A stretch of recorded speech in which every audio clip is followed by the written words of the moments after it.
RJ Classes 2.0। Hello दोस्तों, मैं तरन्नुम नाज, आप सभी लोगों का स्वागत है RJ Classes 2.0 पर। तो दोस्तों आज हम यहाँ पर देखेंगे 2020 के पुरस्कार। काफ़ी ज़्यादा इंपॉर्टेंट टॉपिक है, ये आप लोग को ध्यान से देखिएगा, ठीक है। तो चलिए शुरू करते हैं। सबसे पहले यहाँ पर देखेंगे खेल पुरस्कार, ठीक है। जो खेल के क्षेत्र में पुरस्कार मिले हैं उनके बारे में देखते हैं। जो खेल पुरस्कार है इसको खेल मंत्रालय देता है, ठीक है। और इस बार पता है क्या हुआ, इस बार पहली बार ऐसा हुआ कि एक साथ 5 लोगों को दिया गया है खेल पुरस्कार। कौन सा? राजीव गांधी खेल रत्न पुरस्कार, ठीक है। इस बार ऐसा हुआ है कि जो राजीव गांधी खेल रत्न पुरस्कार है, यहाँ पर हम देखेंगे सबसे पहले राजीव गांधी खेल रत्न पुरस्कार के बारे में। ये जो राजीव गांधी खेल रत्न पुरस्कार है इस बार पहली बार एक साथ 5 लोगों को दिया गया है। यहाँ पर देखिए रोहित शर्मा जो है वो क्रिकेटर हैं, उनको क्रिकेट के लिए दिया गया है राजीव गांधी खेल रत्न पुरस्कार। रोहित शर्मा क्रिकेटर, ये चौथे नंबर पर हैं क्रिकेटर है जिनको राजीव गांधी पुरस्कार दिया गया। इससे पहले सचिन तेंदुलकर, महेंद्र सिंह धोनी और विराट कोहली को ये मिल चुका है, ठीक है। चौथे नंबर पर कौन है? रोहित शर्मा जो क्रिकेटर हैं।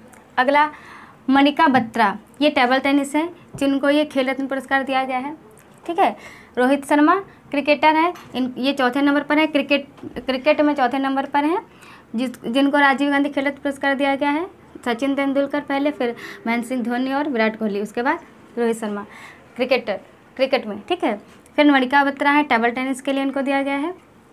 मरियप्पन थंगावेलु हैं जिनको पैरा एथलीट के लिए दिया गया है। फिर है विनेश फोगाट, इनको कुश्ती के लिए दिया गया है। रानी रामपाल, इनको हॉकी के लिए दिया गया है, ठीक है। तो ये इतने इंपॉर्टेंट है, आप लोग याद कर लीजिएगा, 1-2 बार देखेंगे क्लियर हो जाएगा। अगला देखते हैं, ये जो खेल में जो पुरस्कार राशि दी जाती है वो इस बार बढ़ाई गई है। तो देखते हैं किसमें कितनी बढ़ाई गई। इसकी पुरस्कार राशि पहले कितनी थी? 7.5 लाख, यानी कि 7,05,000, ठीक है। अब कितनी हो गई है? 25 लाख कर दी गई, ठीक। जिसको ये पुरस्कार मिलेगा उसको 25 लाख, जिसको ये खेल रत्न राजीव गांधी खेल रत्न पुरस्कार मिलेगा उसके साथ में इसको 25 लाख रुपये भी मिलेंगे। पुरस्कार राशि जो है इसकी 25 लाख रुपये है। अगला देखते हैं यहाँ पर अर्जुन पुरस्कार। अर्जुन पुरस्कार खिलाड़ियों को दिया जाता है। ये 2020 में 27 लोगों को दिया गया, ठीक। 27 लोगों को दिया गया है और 2 लोगों को हटा दिया गया, इसकी सूची से 2 लोगों को हटा दिया गया। कौन है वो? है साक्षी मलिक और मीराबाई चानू, ठीक है। साक्षी मलिक और मीराबाई चानू, उनको सूची से हटा दिया गया है। 27 लोगों को दिया गया है। इसकी पुरस्कार राशि कितनी थी? पहले 5 लाख थी, अब 15 लाख कर दी गई, क्लियर। अगला देखते हैं, अगला है हमारा द्रोणाचार्य पुरस्कार। द्रोणाचार्य पुरस्कार किसको दिया जाता है? ये खेल के कोच को दिया जाता है, मतलब जो प्रैक्टिस करवाते हैं, जो सिखाते हैं, जो रिहर्सल करवाते हैं, यानी कि जो हमारे कोच होते हैं, खेल के जो कोच होते हैं उनको दिया जाता है। कौन सा? द्रोणाचार्य पुरस्कार खेल के कोच को दिया जाता है। इसमें 2 पार्ट होते हैं, एक होता है लाइफ टाइम श्रेणी, ठीक है, दूसरा होता है नियमित श्रेणी। तो लाइफ टाइम श्रेणी में कितने लोगों को दिया गया है? 8 लोगों को दिया गया है। और नियमित श्रेणी में कितने लोगों को दिया गया है? 5 लोगों को दिया गया है। इसकी राशि देख लेते हैं। पहले 5 लाख थी, ठीक है, पहले 5 लाख थी पुरस्कार राशि, अब 15 लाख हो गई है लाइफ टाइम श्रेणी के लिए। जो लाइफ टाइम श्रेणी में है उनकी राशि हो गई, पुरस्कार राशि हो गई है 15 लाख, और जो नियमित श्रेणी के हैं उनकी कितनी हो गई है? 10 लाख, ठीक है। ये ध्यान रखिएगा, जो ये काफ़ी ज़्यादा इम्पॉर्टेंट है ये जो पुरस्कार राशि की जो ये बढ़ाई गई है पुरस्कार राशि, तो ये ज़्यादा इंपॉर्टेंट है, ध्यान से देख लीजिएगा। पुरस्कार राशि पहले कितनी थी ये पूछ दिया जा सकता है कि पहले कितनी थी और अब कितनी हो गई है और किस में कितनी बढ़ाई गई है, क्लियर। तो ये देख लीजिएगा, ठीक। अगला देखते हैं मेजर ध्यानचंद पुरस्कार। इनको हॉकी का जादूगर भी कहते हैं और इन्हीं के जन्म पर 29 अगस्त को खेल दिवस भी मनाया जाता है, ठीक है। तो मेजर ध्यानचंद पुरस्कार ये दिया गया लाइफ टाइम 15 लोगों को दिया गया है, ठीक है। और इसकी शुरुआत 2002 से हुई थी, ठीक है। लाइफ टाइम के लिए दिया गया 15 लोगों को, 2002 से इसकी शुरुआत हुई थी। और यहाँ पर देख लेते हैं 5 लाख रुपए इसकी जो पुरस्कार राशि थी, पहले थी 5 लाख रुपए, अब 10 लाख हो गई, ठीक है। ये चीज़ काफ़ी ज़्यादा इंपॉर्टेंट है, आप लोग क्लियर कर लीजिएगा। अब हम यहाँ पर बात कर लेते हैं नोबेल पुरस्कार की, ठीक है। नोबेल पुरस्कार के बारे में बात कर लेते हैं। जो ये नोबेल पुरस्कार है अभी हाल ही में इसकी सूची जारी हुई है। तो नोबेल पुरस्कार अल्फ्रेड नोबेल के नाम पर दिया जाता है। कौन थे ये डायनामाइट के आविष्कारक थे, ठीक है। और इसके जो सूची अक्टूबर माह में ही पेश कर दी जाती है। और इसकी शुरुआत सबसे पहले कब हुई थी?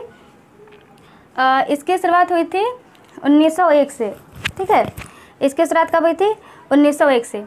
तो ये दिए जाते हैं दिसंबर माह में, लेकिन इसकी सूची जारी कर दी जाती है, मतलब जिन जिन लोगों को दिया जाता है उनके नाम की सूची अक्टूबर माह में ही पेश कर दी जाती है। और इसके बारे में बात करें तो ये 6 क्षेत्रों में दिया जाता है, ठीक है। ये दिया जाता है भौतिक, रसायन और चिकित्सा और शांति, और ये दिया जाता है हमारा अर्थशास्त्र। और ये जो अर्थशास्त्र है इसकी शुरुआत 1969 से हुई थी, ठीक है। बाकी 5 पहले से दिए जा रहे थे, कब से 1901 से 5 क्षेत्र में दिया जा रहा था, लेकिन उसके बाद फिर 1969 से अर्थशास्त्र के क्षेत्र में भी दिया जाने लगा, ठीक। और यहाँ पर देखिए भौतिक, रसायन, साहित्य और ये अर्थशास्त्र, शांति, ये सारे हो गए हमारे 6, ठीक है। यहाँ पर देख लेंगे, क्लियर हो जाएगा। देखिए यहाँ पर देखिए रोजर पेनरोज, रेनहार्ड गेंजल और एंड्रिया घेज, ये हमारे 3 शख्स हैं जिनको भौतिकी के लिए दिया गया है, भौतिकी के लिए नोबेल पुरस्कार दिया गया है। अब यहाँ पर नाम में थोड़ा हेर फेर हो सकता है, क्योंकि इनके नाम है इधर उनको इंग्लिश में नाम होते हैं, उनको हिंदी में ट्रांसलेट किया जाता है। जैसे इंग्लिश में इसको है, इसको हिंदी में लिखा हुआ ऐसे मिलेगा, तो कुछ चेंजेस हो सकता है, बाकी क्लियर है, ठीक है। कहीं रोजर पेनरोज का रेनहार्ड का गेंजल कहीं हार्ड हो सकता है, इस तरीके से। जैसे यहाँ पर अभी देखिएगा लुइस ग्लुक है, तो ये ग्लक भी कहीं लिखा मिल सकता है, इस टाइप से। तो बाकी टेंशन लेने की ज़रूरत नहीं है, वो एक ही जैसा नाम है, थोड़ा सा हेर फेर हो सकता है पाई मात्रा का बस। रोजर पेनरोज, रेनहार्ड गेंजल और एंड्रिया घेज। फिर से देखिए Roger Penrose, Reinhard गेंजल, Andrea Ghez, इनको किसके लिए, इन तीनों लोगों को दिया गया है भौतिकी का नोबेल पुरस्कार। तो भौतिकी के नोबेल पुरस्कार में इनको किस लिए दिया गया, भौतिकी में ब्लैक होल की खोज के बारे में, और मतलब ब्लैक होल की खोज और रहस्य खोलने के बारे में इनको दिया गया, मतलब ब्लैक होल की खोज के बारे में और ब्लैक होल का जो रहस्य है उसके बारे में इन्होंने जो जानकारी दी है उसके लिए इनको भौतिकी का नोबेल पुरस्कार दिया गया है, क्लियर। तो ये ध्यान से पढ़ लीजिएगा इनका नाम। अगला देखें, अगला है हमारा इमैनुअल चार्पियर, जेनिफर ए डोडना, ठीक है। इमैनुअल चार्पियर, जेनिफर ए डोडना, इनको दिया गया है रसायन के लिए, ठीक है। रसायन के क्षेत्र में इनको रसायन के लिए दिया गया है। और ये जो रसायन के लिए दिया गया है इन 2 लोगों को, ये दोनों महिलाएं हैं, ठीक। तो इन 2 महिलाओं का दिया गया है, किसके लिए दिया गया है इनको, जीनोम एडिटिंग के लिए, ठीक है। जीनोम एडिटिंग के लिए दिया गया है, ये एक नई पद्धति है। इसके बारे में क्या है, ये जो जीनोम एडिटिंग है, इन्होंने जीनोम एडिटिंग का नया तरीका खोजा है। मतलब इसमें क्या होगा कि जैसे जो ये इसका प्रयोग करेंगे जो शोधकर्ता होंगे, इसके प्रयोग में क्या करेंगे, जानवरों, पौधों और सूक्ष्म जीवों के डीएनए को क्या करेंगे, अत्यधिक उच्च परिशुद्धता के साथ बदल सकते हैं, ठीक है। मतलब जीनोम एडिटिंग, जैसे जो डीएनए जो होता है, मतलब जीन होते हैं जो, जैसे कुछ उसमें खराबी हो गई या उसमें गड़बड़ हो गया या ख़राब हो गए जीन, तो उनके साथ ये उनको सुधार कर सकते हैं उसमें, ठीक है। तो इस तरीके से इन्होंने एक नई पद्धति का विकास किया है, इनसे काफ़ी ज़्यादा हेल्प होगी इस तरीके, इसीलिए इनको दिया गया कौन सा, रसायन का नोबेल पुरस्कार जीनोम एडिटिंग के लिए, ठीक। अगला देखते हैं, यहाँ पर अगला है Harvey alter, Michael Houghton, Charles rice, इनको किसके लिए दिया गया है, इन तीनों लोगों को चिकित्सा के लिए नोबेल पुरस्कार दिया गया, चिकित्सा के क्षेत्र में नोबेल पुरस्कार दिया गया है। किस लिए दिया गया है इनको, हेपेटाइटिस सी का वायरस खोजने के लिए दिया गया है। इन तीनों ने मिलकर हेपेटाइटिस सी का वायरस खोजा है, इससे काफ़ी ज़्यादा लाभ मिला है, ठीक है। इससे काफ़ी ज़्यादा फ़ायदा होगा, काफ़ी हद तक सुधार हो सकता है इसमें, ठीक। अगला देखते हैं, अगला है लुइस ग्लुक या ग्लक, ये मिल सकता है लुइस ग्लक या ग्लुक, ठीक है। तो लुइस ग्लुक को किस में दिया गया है, साहित्य के लिए नोबेल पुरस्कार दिया गया है, ठीक है। जो लुइस ग्लुक हैं इनको साहित्य के लिए नोबेल पुरस्कार दिया गया, ये अमेरिकी कवित्री हैं, ठीक है। और ये जो लुइस ग्लुक हैं तो कहते हैं कि इनकी बेमिसाल काव्यात्मक आवाज़ के लिए इनको ये अवार्ड, इस अवार्ड से इनको नवाजा गया है। इनकी जो कविताएं हैं वो परिवार, दर्द, दोस्त और बोल सकते हैं माता पिता, इन पर आधारित होती हैं, तो काफ़ी ज़्यादा रोचक इनकी कविताएं हैं। तो इससे इनकी आवाज़ काव्यात्मक जो आवाज़ है काफ़ी ज़्यादा प्रभावित करती हैं लोगों को, ठीक है। तो उसके लिए इनको दिया गया है साहित्य का नोबेल पुरस्कार। अगला देखते हैं यहाँ पर WFP क्या है ये, वर्ल्ड फूड प्रोग्राम, ठीक है।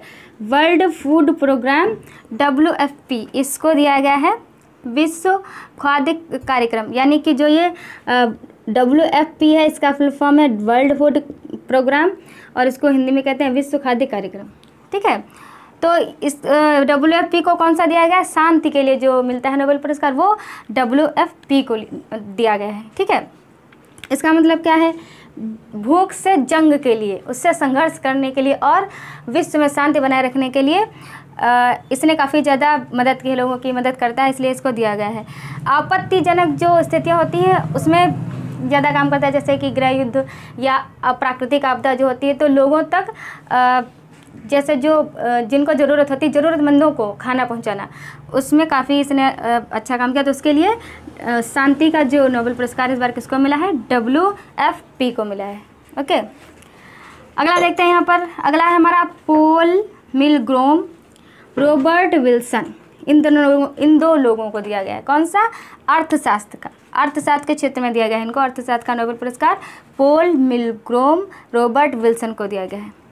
किस लिए दिया गया है इनको, नीलामी सिद्धांत के लिए दिया गया है, ठीक है।